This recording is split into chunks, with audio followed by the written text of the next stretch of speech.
என்ன தவம் செய்தனை யசோதா என்ன தவம் செய்தனை யசோதா எங்கும் நிறை பரபிரம்மம் அம்மா என்றழைக்க என்ன தவம் செய்தனை யசோதா எங்கும் நிறை பரபிரம்மம் அம்மா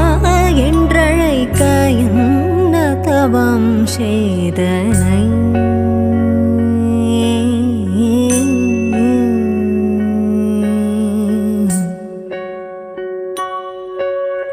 ஈரேழு புவனங்கள்